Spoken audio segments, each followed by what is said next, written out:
Alors, bonjour tout le monde. Suite aux questions qui m'ont été posées, je vais répondre à ces questions aux personnes qui me les ont posées. Voilà les grandes lignes pour les personnes qui viennent avec le visa et qui demandent l'asile aux États-Unis. La procédure est tellement différente des gens qui viennent par la frontière, qui sont venus par la frontière mexicaine. Si vous venez avec le visa et que vous avez, peu importe le visa que vous êtes venu, si vous demandez l'asile aux États-Unis, ça veut dire que vous vous adressez à l'immigration parce que ce sont eux qui vous ont donné le visa.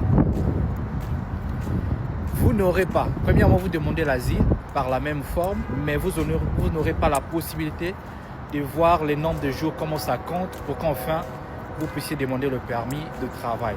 Il faut juste savoir que si vous avez mis votre numéro de téléphone et votre email, quand vous allez atteindre les 150 jours, un message vous serait délivré pour vous dire que vos jours sont accomplis. Vous pouvez à ce moment-là demander le permis de travail.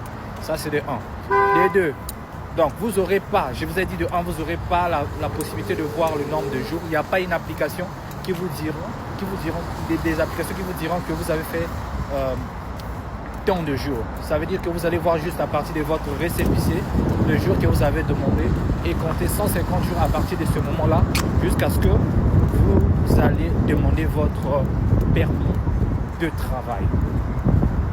Alors, si vous avez fait ça, vous allez voir qu'on va vous envoyer une lettre vous demandant de passer dans les locaux de l'immigration pour aller mettre des empreintes. En tout cas, c'est une procédure de l'immigration. Vous allez partir mettre vos empreintes.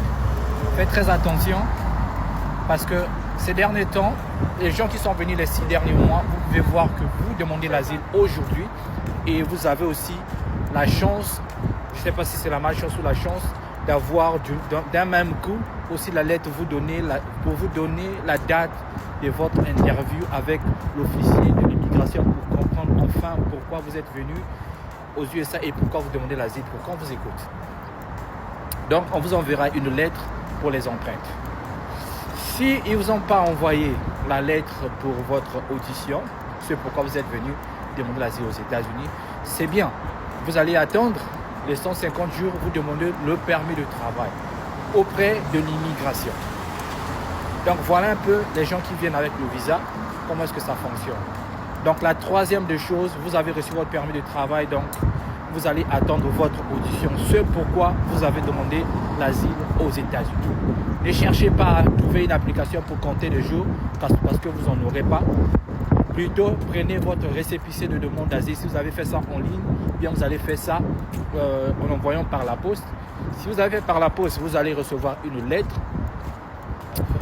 pour les empreintes et vous allez aussi recevoir une lettre pour dire que nous avons reçu votre dossier en telle date. C'est à partir de cette date que vous allez compter les 150 jours pour votre demande de permis de travail. Merci.